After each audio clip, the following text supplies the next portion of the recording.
Okay guys, today we're still talking about dividing decimals, except for today we're going to put a decimal in the divisor. When we put a decimal in the divisor for a division problem, we want to make it a whole number. We spent a lot of time talking about the divisor can tell us either how much is in each group or how many groups we're making. As decimals, as we get further into decimals, it's always easiest to make that number a whole number. So here you see that 80 divided by 20 is 4, 80 divided by 2 is 40, and 80 divided by 2 is 400. So this is my divisor. And every time, in this case, that I move the divisor or I move the decimal, if I moved it one place to the left here, my answers, as I moved it one place, my answers got larger in my quotient. Okay, so if we look at the sort of same numbers, in this case 80 divided by 20, it's still 4. But in this case, I moved the decimal over one place here, and I moved it over one place here as well, and I still get a quotient of 4.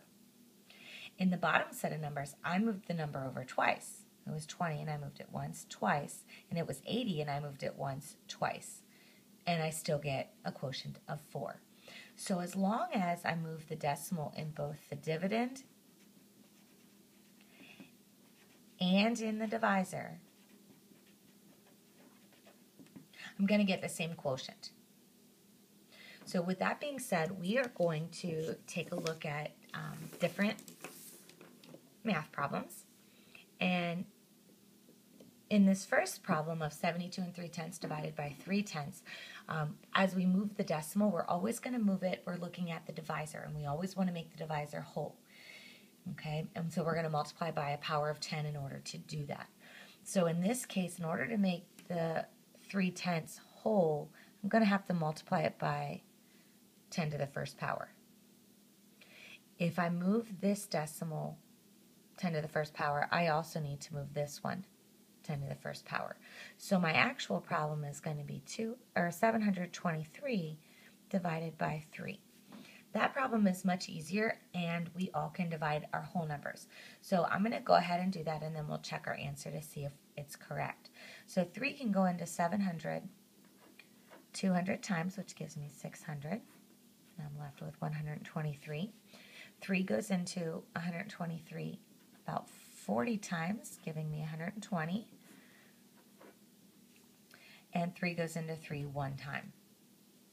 So 1 times 3 is 3, leaving me at 0. So just like we always do with partial quotients, when I add this up, I end up with a quotient of 241. In order to check, I'm going to take my answer and I'm going to multiply it by the 3/10. So 241 times 3/10. And I'm hoping that my answer is going to come out to be this 72 3/10.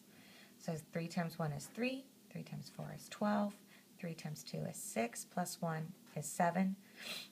And I have one number to the right of the decimal, so I need one number to the right of the decimal. So 72 3/10 is the same as the dividend that we started with. Sometimes when we move our decimal, we might still have a decimal in our dividend. For example, in the problem 8 52/100 divided by 1 2/10, I want to make this 1 2/10 a whole number, which means I need to multiply it by 10 to the first power. And I also need to do the same here, multiply by 10 to the first power.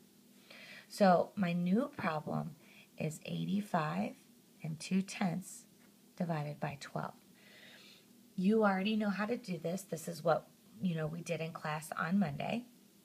So you're going to focus on your whole number, and you're going to say 12 goes into 85 how many times? If you know your 12s, you know it goes in about 7 times, so which is 84.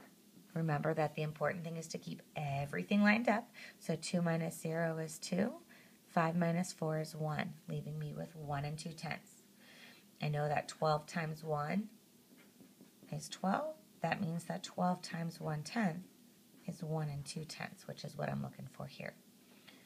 So 1/10 times 12 is 1 2/10, leaving me at 0. So my answer is 7 1/10.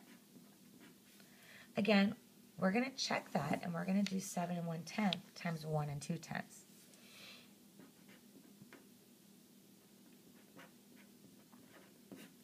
2 times 1 is 2. 2 times 7 is 14.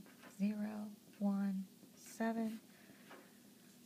2, 4 plus 1 is 5, and 1 plus 7 is 8. So I have two numbers to the right of the decimal.